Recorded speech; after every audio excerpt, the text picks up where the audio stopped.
The black on black criminal must be made to realize that one of his principal problems is one of identity. He must understand how complex he must understand how the complex with which he currently identifies was constructed by Europeans for their own benefit and his ultimate demise. His criminal identity must be exorcised and a new, authentic one constructed through a new infusion of Afrocentric information, supportive social interactions, the development of his new competencies, knowledges, and associations. He must come to understand that what he perceives as his needs and desires, ideas, motives, goals, etc., are manufactured and implanted in him by Europeans for the benefit of Europeans at the price of destruction of his humanity.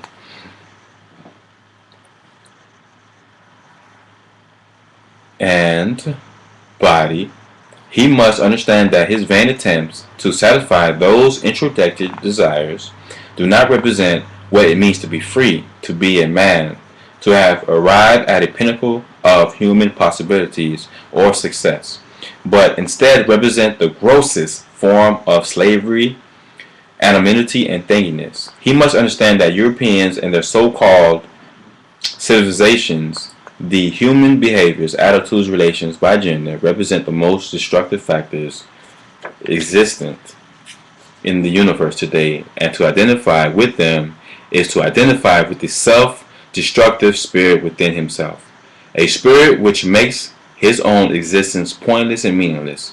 He must understand that he can only achieve authentic honor, fulfillment, love, respect, security, belongingness, distinction through self and group empowerment.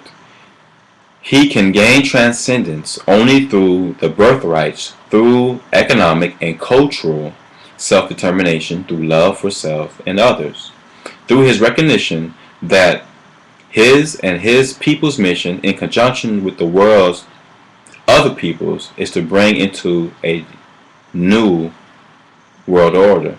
This new order must not be a colored version of the old and present Eurocentric order which has inspired his criminalization and dehumanization of mankind, but one inspired by his own remembrance and full psychic integration.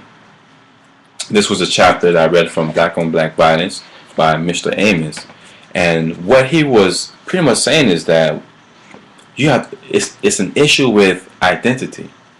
The person who controls your past, your present, and your future controls your time. To control your own time is to control yourself, control your own life. If you have so many black males in prison, they do not control their time, they do not control their present or their future. Now, the way to get this going, we need more real mentorship programs, not hit and miss, drive-by programs where you have a speaker come in. And I don't even like doing, I do them. Schools hire me to come and speak at different schools and organizations.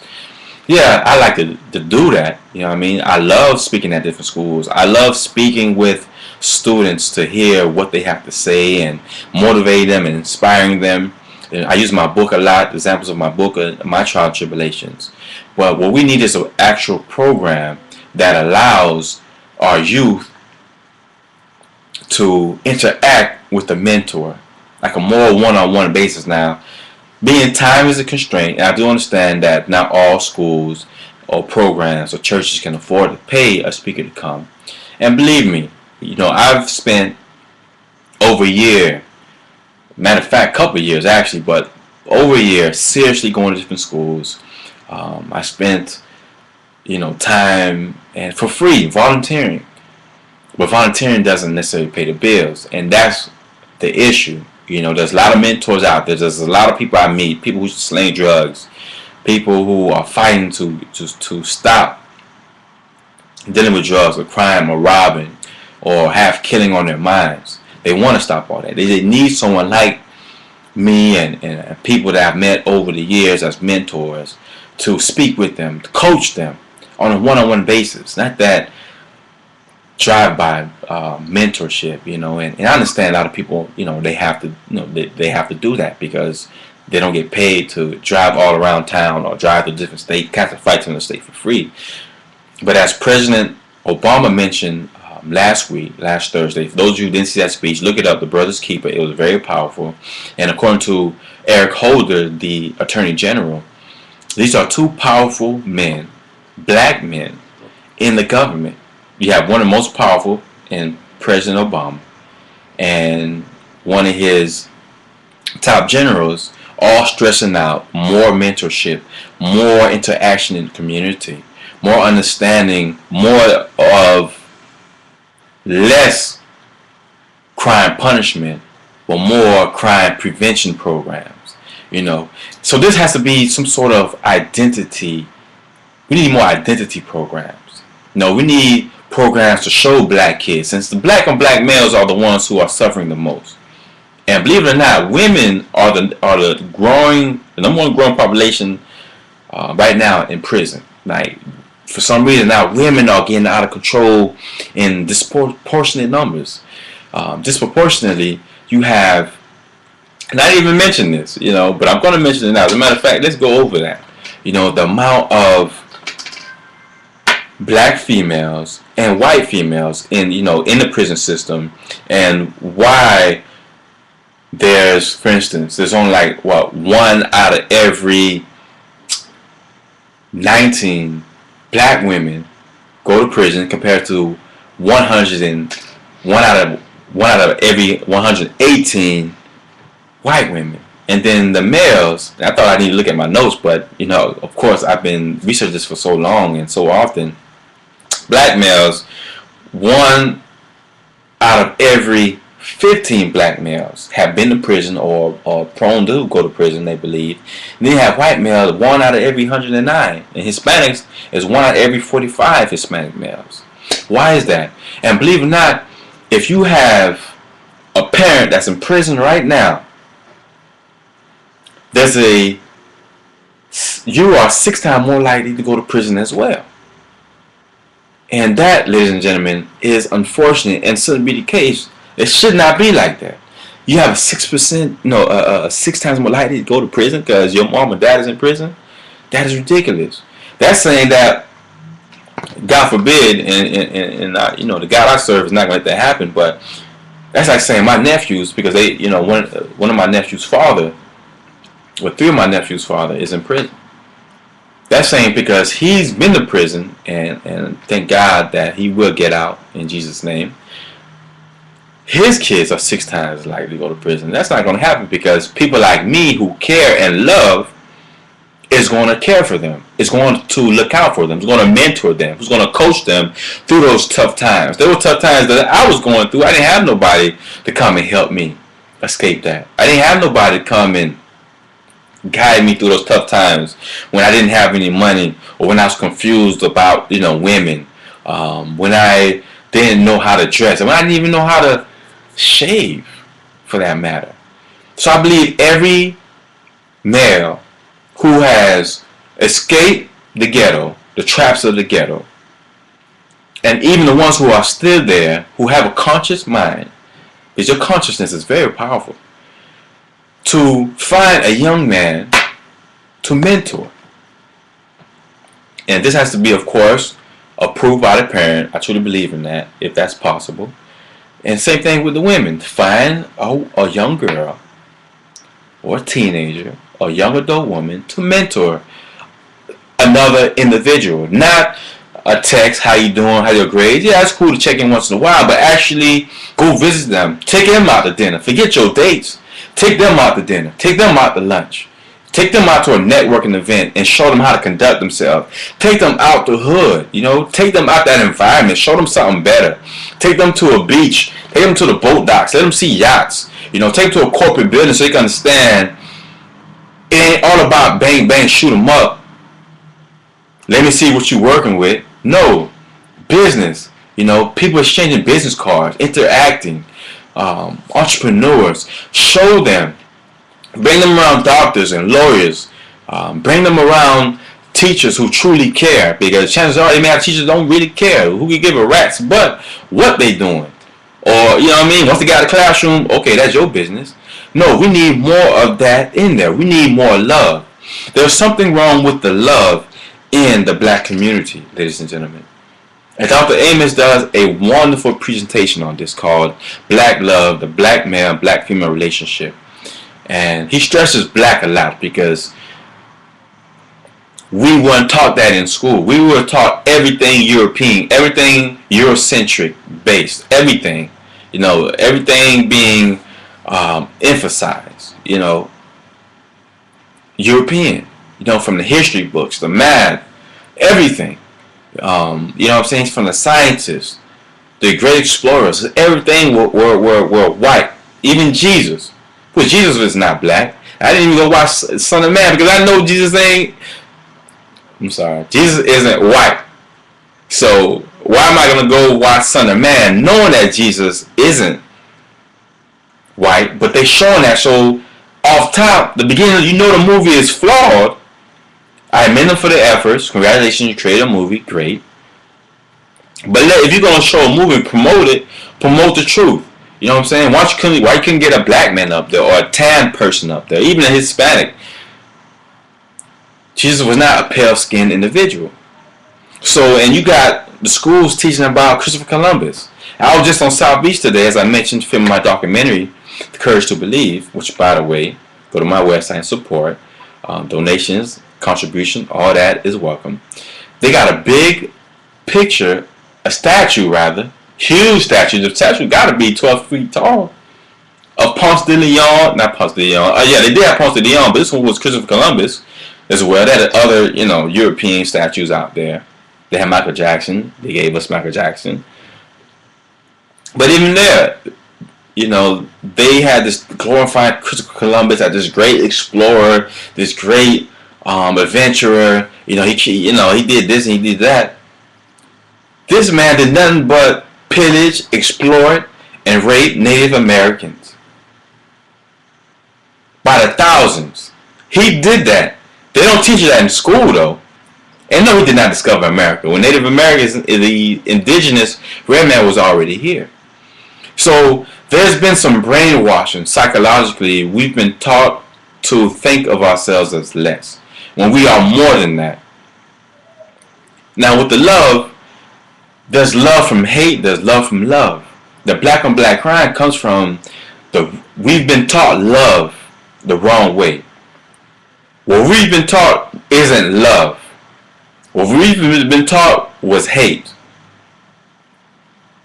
Hate doesn't let you grow. And I mentioned this in my video, Black on Black Crime and How to Reverse the Curse, which is a video I put on YouTube, so please check it out. Hate resents. Hate retards growth. Hate violates. Hate darkens someone's spirit. Hate criticizes. There's a difference between constructive criticism and criticism. Hate does nothing to empower you. Hate holds you back. Hate doesn't want to see you expand. Love does that. So we need more love. Love wants to see you grow. Love makes you happy. Love makes you want to write love poems, love songs. Love allows you to expound, expand, increase your territory, your tent. Love allows you to become the best you can be. Love is power. Love in the essence is what we are, because God is love. So there's God in us, therefore there's love in us as well. And we must let that out. Love allows you to say good morning to your neighbors, the perfect stranger that you don't even know. Love allows you to share what you have. Love does not enslave. Love does not kidnap you from another country, brings you to another country to force you to labor. That isn't what love is about. Love is what we need. And we need more mentors with our queens and kings to go back and help our youth grow. Help our youth become stronger.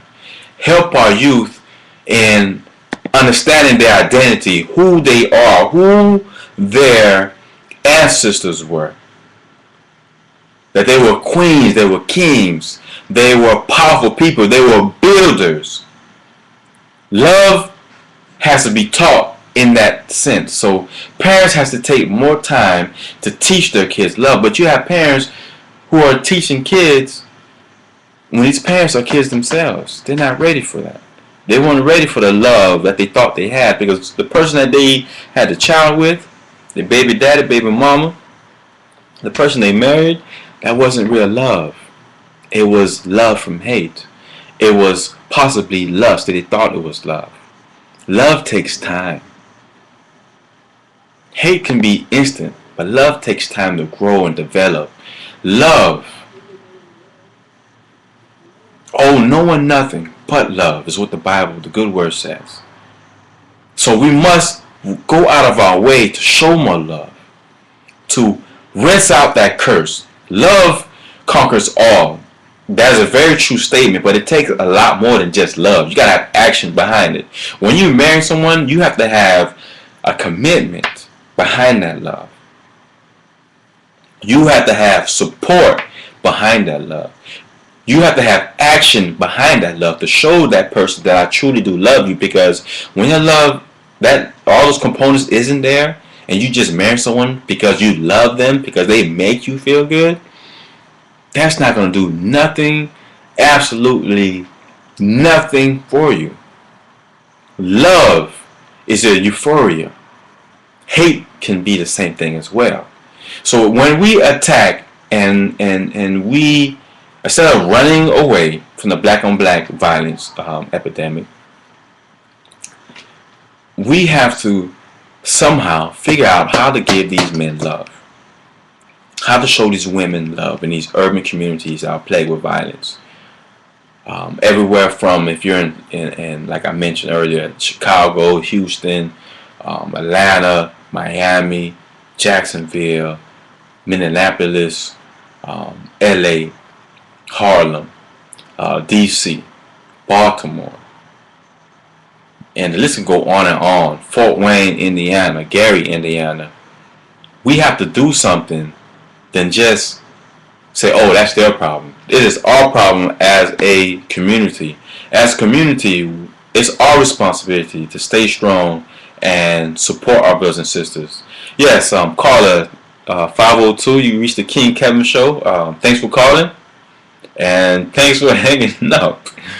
Okay, that was interesting. But we, as a family, it takes a community to raise a child, not just one individual. When a woman and man has a child, they're just having a child just for them. They're having a child for that whole village, the whole community. A child is a blessing to that community, and it can be a curse. And what we're looking at right now is a curse, but every curse can be reversed. Every curse can be reversed, and we're reversing that right now. The power of God in me. I'm going to continue doing this documentary. I'm going to continue interviewing people. I'm going to continue coming up with solutions. And I welcome all of you. And as a matter of fact, I prefer it. Contact me as soon as you can. Whether it's by email. My email is events, events, at courage to believe book.com. That's events at couragetobelievebook.com. My website is thecouragetobelieve.com. Contact me. Get me on Facebook. Get me on Twitter. Tell me what programs you guys have. What has been working? What hasn't been working? I'm very passionate about this.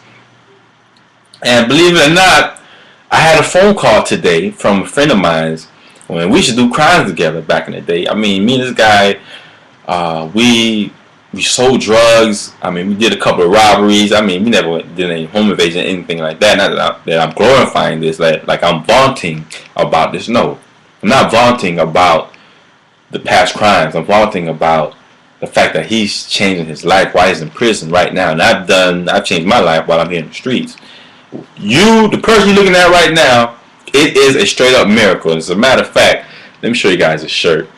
Keep calm and live by faith. And this is a scripture you can see, 2 Corinthians 8 verse 9, if I'm not mistaken. 5 verse 7, so I can't even read it. 5 verse 7. Keep calm and live by faith. Excuse me. I am eager to see these stats drop, and know we got to do this on a national level. So reach out to me if you want me to come to your school, your church, whatever state you are. I'm in Fort Lauderdale, Florida. But I got a passport. I will come to anywhere. I'll come to Haiti. I'll come to Nigeria. I'll come to New York. I'll come to the UK. It does not matter. This is my full-time thing, and I'm working on a presentation right now that I am going to be doing at a conference entitled "Focusing While in the Fires of Life." And a lot of my brothers and sisters are in the fires of life right now, and we need to go back and help them with that. Ladies and gentlemen, it has been my pleasure. Thanks for watching. King Kevin Dorival, and we are out. But definitely check me out on next week, which is how to get her back. I'm going to teach you how to get your woman back. Different steps and tools to make that happen. And also, at the week after that, on the 19th, I'm going to have the Queen Code back, and we're going to talk about women and strengthening our women. The 7 types of queens that kings desire.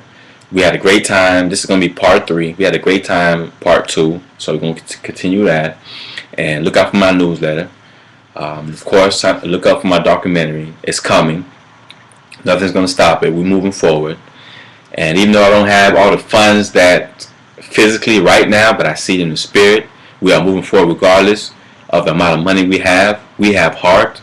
We have a willingness to teach and share and empower our people, our community. God bless you all. I love you. I'm Kevin Dorival.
Mm-hmm.